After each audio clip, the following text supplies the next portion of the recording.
Hello, good afternoon po sa ating lahat. I'm Neil Isaac Layug and I will be reporting about the psychological theories po of Edward Thorndike and Richard Anderson. So, una po sa lahat, sorry, hindi po live reporting yung ngayon ko po.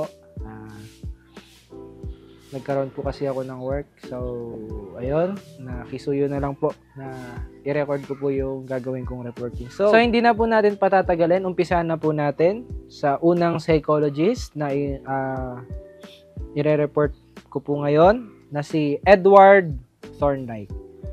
Edward Thorndike was an early psychologist who introduced the law of effect and became known as the founder of modern educational psychology.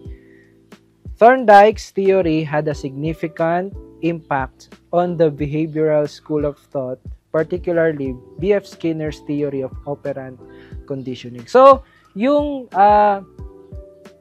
law of effect ni laws of learning ni Edward Thorndike ay may kinalaman, meron ding pagkakahawig o naging batayan din niya yung kay B.F. Skinner's na tinatawag na operant conditioning. Ano po? Siya po yung founder ng modern educational psychology, si Edward Thorndike. So, dumako na tayo doon sa isa sa mga inintroduce niya sa atin sa modern educational psychology. Okay? Ito yung first. The SR theory. Ano ba yung SR theory? Yung S, ibig sabihin nito ay stimulus. Yung R naman ay response. So, pag pinagsama natin, stimulus, response, theory. Itong SR theory na to ay pinropose nga ni Edward Thorndike, who believed that learning boils down to two things. Yung stimulus at yung response. In Pavlov's famous experiment, the stimulus was food. Siguro alam naman natin tong Pavlov na yung famous experiment niya. Yung stimulus nga, yung food. Yung response naman, ito yung salivation. He believed that all learning depended on the strength of the relationship between the stimulus and response. So, para mas maintindihan natin yung stimulus-response theory ni Edward Thorndike, meron siyang binuong tatlo na laws of learning. Ano ba yung laws of learning na ito? First, yung law of effect, and then yung law of exercise, at law of readiness. Pumunta muna tayo doon sa law of effect. Ano nga ba yung law of effect? Yung law of effect ni Edward Thorndike, na kapag daw yung response ng isang tao doon sa stimuli ay nag-produce ng satisfying effect, pwede daw itong maulit.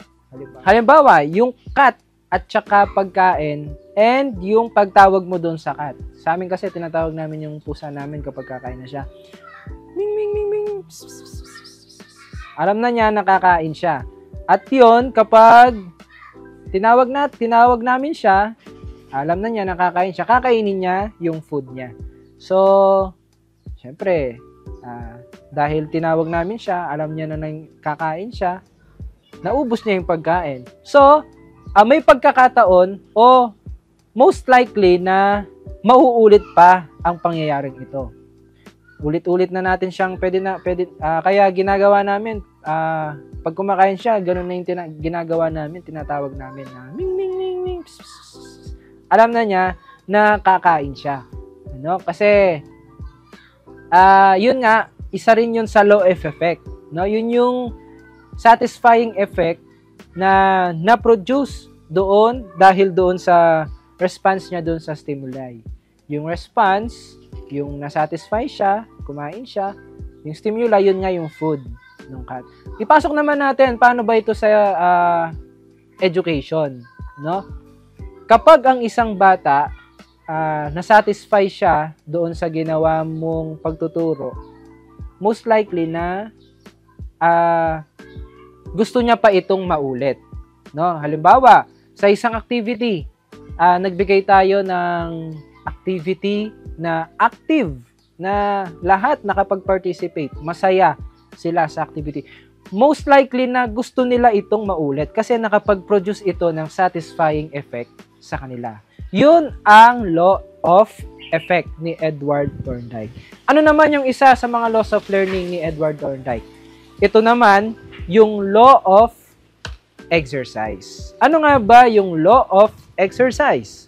The law of exercise is an element within Thorndike's work that he later modified. Initially, Thorndike believed that frequent connections of stimulus and response strengthened that connection. The more often a cat was given the opportunity to pull a lever and receive a fish, for example, the stronger that connection would be and the more likely they would pull the lever.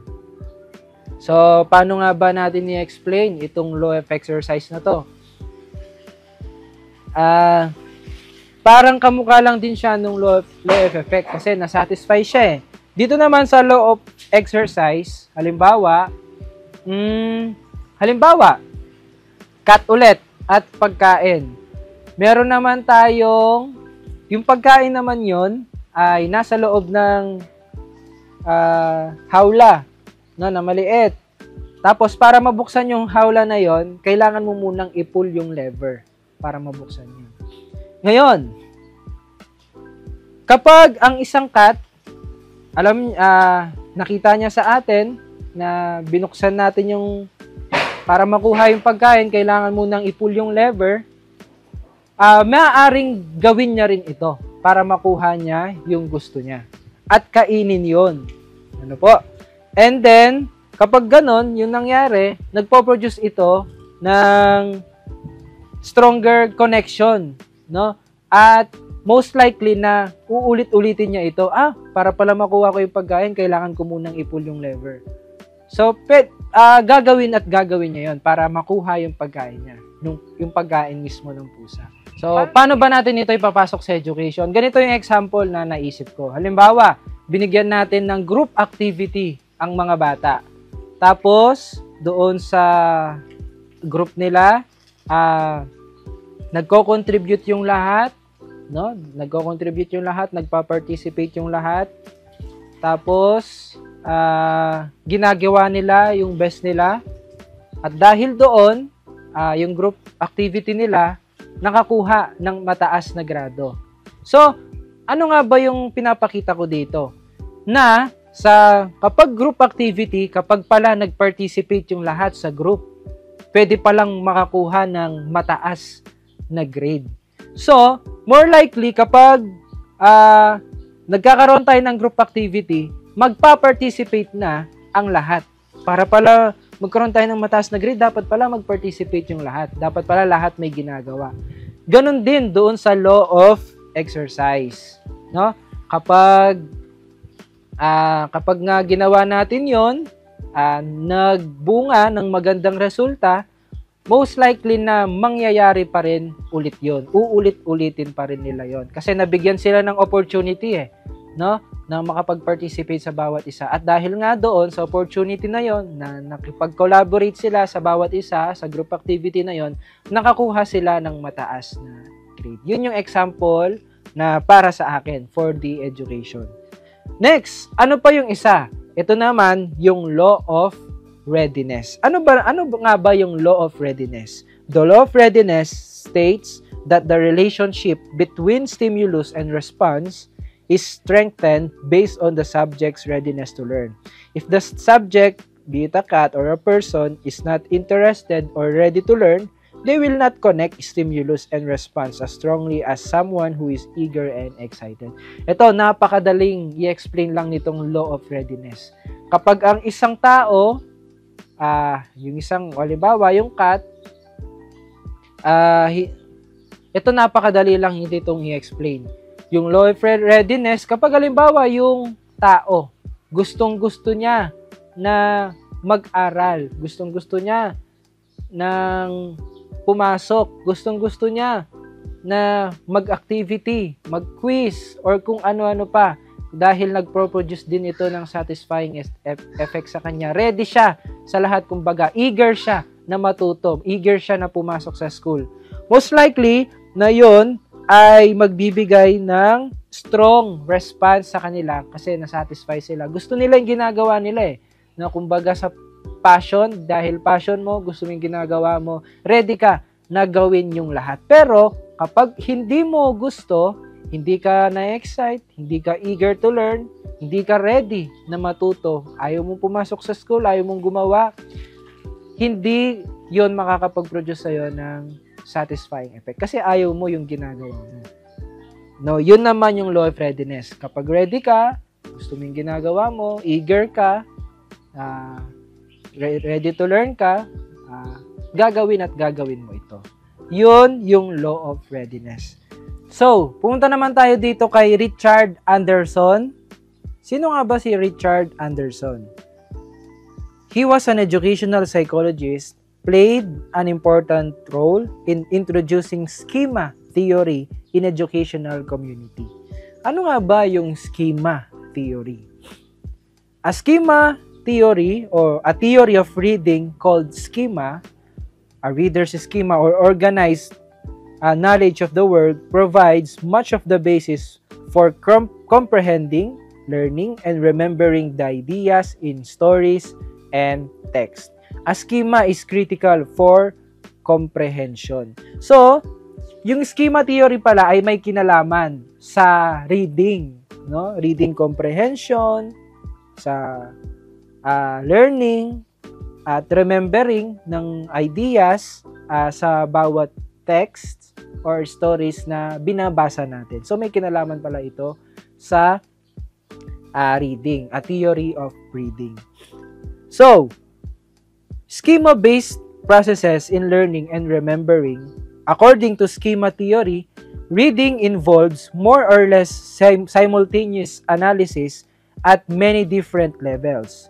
Reading is conceived to be an interactive process. So, yung sa mga mahihilig magbasa, talagang interactive process ito kasi yung binabasa mo, nai-imagine mo, yan, mga ganon. At yung bawat salita, nai-imagine mo, yun yung interactive process sa pagbabasa. This means that analysis does nor proceed in a strict order from the visual information in letters to the overall interpretation of a text.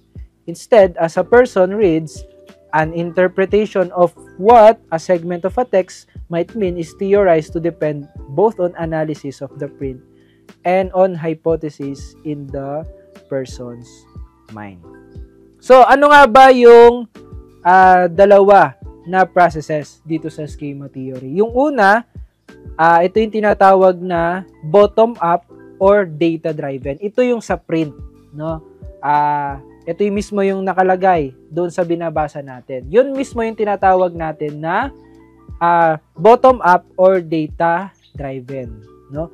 Ano naman yung isa? Ano naman yung isa pa, no? Ito mismo, ito yung tinatawag na top-down or hypothesis-driven. Ibig sabihin, kung ano yung doon sa binabasa mo, nagka-create ka pa ng ano pa yung naiisip mo. Yung binabasa mo, naiisip mo, nai-imagine mo kung ano ba yon. Yun yung hypothesis. So, meron pala akong gustong basahin sa inyo. Tingnan natin kung ano ba yung naiisip natin about dito. Okay? Tony slowly got up from the mat, planning his escape. He hesitated a moment and thought things were not going well. What bothered him most was being held, especially since the charge against him had been weak. He considered his present situation. The lock that held him was strong, but he thought he could break it. He knew, however, that his timing would have to be perfect. Tony was aware that it was because of his early roughness that he had been penalized so severely, much too severely from his point of view. The situation was becoming frustrating. The pressure had been grinding on him for too long. He was being ridden unmercifully. Tony was getting angry now. He fell. He was ready to make his move. He knew that his success or failure would depend on what he did in the next few seconds. So, ano kaya yung gumugulo sa utak natin, no? Ano kaya yung naiisip natin about sa situation na binasa natin? Baka, yung naisip natin, iba dito pala sa nakasulat na ito. Ibig sabihin, nag-hypothesize na tayo sa pagkakataong ito. Ano nga ba yung nangyari? Saan ba patungkol itong nangyayari ito? Okay? Ibig sabihin, yung binasa ko, yun mismo yung data-driven, yung bottom-up, ito yung print. Yung naiisip natin, na hypothesize natin, ito yung top-down. Ano kaya? Ano kaya ibig sabihin ng kwentong yun? Ano kaya yung situation na yun? Ano kaya ibig sabihin ng situation na yun? Baka yun yung gumugulo sa isip natin. Baka yung iba, iniisip na bilanggo, no? Nagpa-plan na mag-escape. Baka yung iba naman iniisip ay iba dito. Sige. Ngayon, explain natin. Based dun sa binasa ko na book ni Richard Anderson about ito sa isang sumo wrestler. Yung sumo wrestler na yon, kaya nga sinabi, Tony slowly got up from the mat planning his escape. Ibig sabihin, naglalaban sila sa loob ng sumo ring. No? Sumo wrestler sila. Mat, tinatawag yung mat na yon ay yun yung kung saan sila naglalaro, di ba? Kung saan sila naglalaban. Yun yung tinatawag na mat. So, ano kaya yung iniisip pa natin na iba? Kasi, yun nga yung tinatawag na schema. Kasi, meron tayong ibang interpretation sa bawat salita na binasa natin. Nag-hypothesize tayo. So, yun pala yung schema theory. Schema theory highlights the fact that often more than one interpretation of a text is possible. Sa schema theory, interpretation ng isang salita, isang text, ay posible pala. Halimbawa, basahin ko tong, yung example natin kanina. The lock that held him was strong but he thought he could break it. Kasi baka nag-hypothesize tayo dito. Pwede na yung lock pala na tinutukoy, posas, di ba? Pwedeng ganon. Pwede naman yung lock doon sa sumo wrestler, yung lock, na-lock niya. Okay? Ibig sabihin, yung isang text pala, isang word, or, isang word, isang text na binasa natin, meron pala siyang ibang interpretation. Yun yung schema theory. Nag-hypothesize tayo, ano kaya itong lock na to? Lock ba to na pinusasan? Lock ba to na sa sumo wrestling? Na-lock niya? Okay?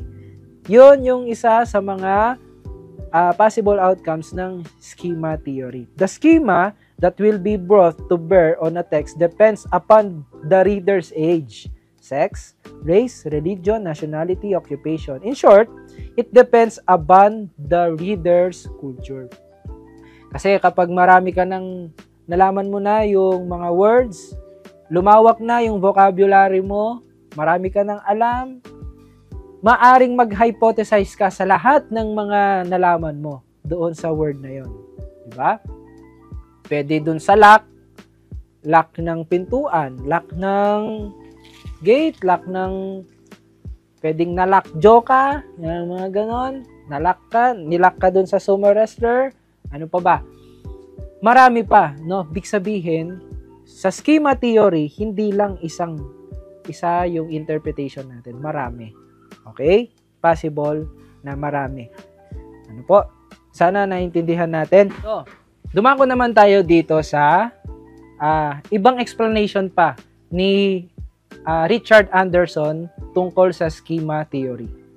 The reader's schema affects both learning and remembering of the information and ideas in a text.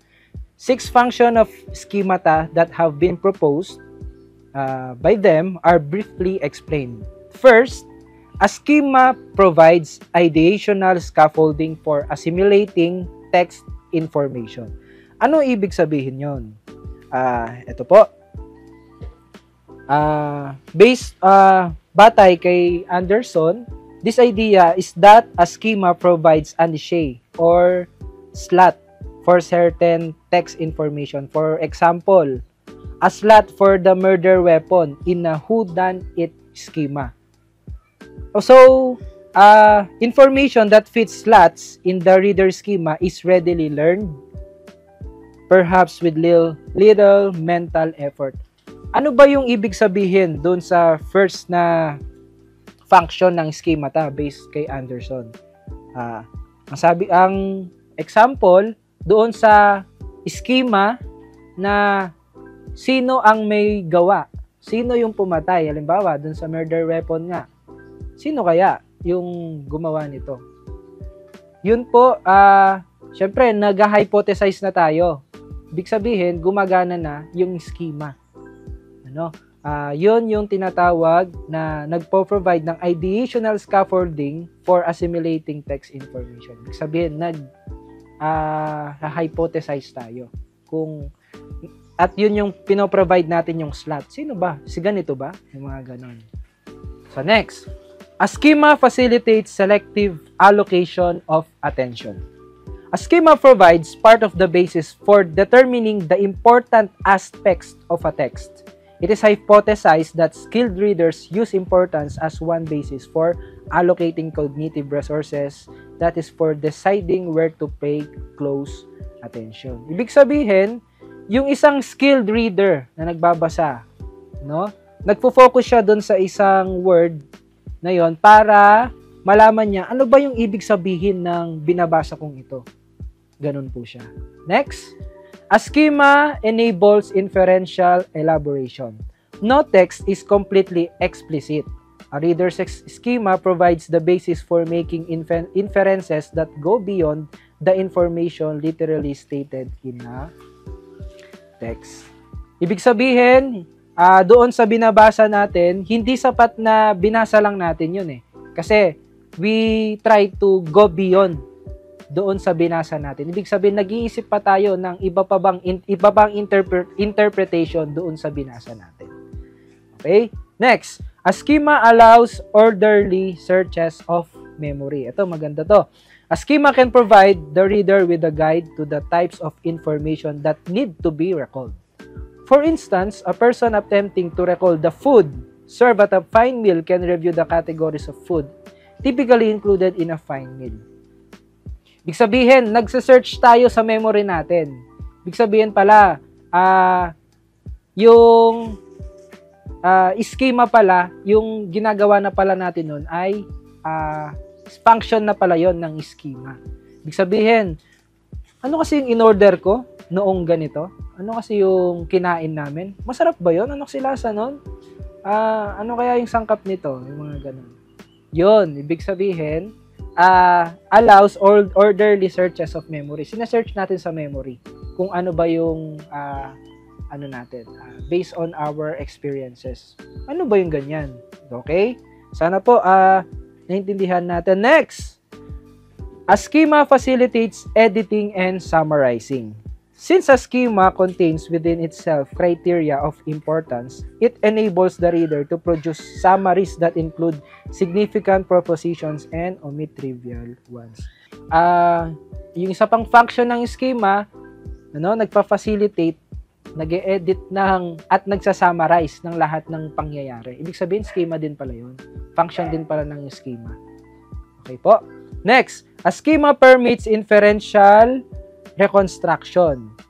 When there are gaps in memory, a rememberer schema along with the specific text information that can be recalled helps generate hypotheses about the missing information. For example, suppose a person cannot recall what beverage was served with a fine meal. If he can recall that the entry was fish, he will be able to infer the beverage may have been white wine.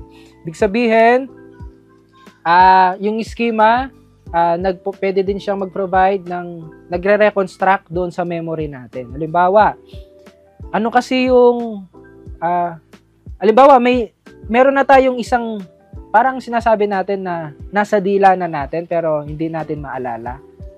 Pero kapag nakapag-provide tayo kahit na maliit na information lang doon, ay pwede na nating maalala. Halimbawa, ano kasing ganito? Ano kasing kinain namin? Alam ko may hipon yun eh. Oo, kumain nga pala kami sa sa crabs and cracks, ayan. Mga ganon. Halimbawa, ano kasing kinain namin? Chicken ba yung kinain? Oo, kumain nga pala kami sa Jollibee, yung mga ganon. Ibig sabihin, yung schema, nagpo-provide din siya ng reconstruction of missing information. No? So, lahat yan, ng yan yung 6 function ng schemata based po kay Richard Anderson. So, that concludes po my report. Sana po meron po tayong natutunan. Maraming salamat po sa pakikinig at pasensya na rin po. Hindi po live reporting yung ngayon ko pero thank you so much po sa lahat po.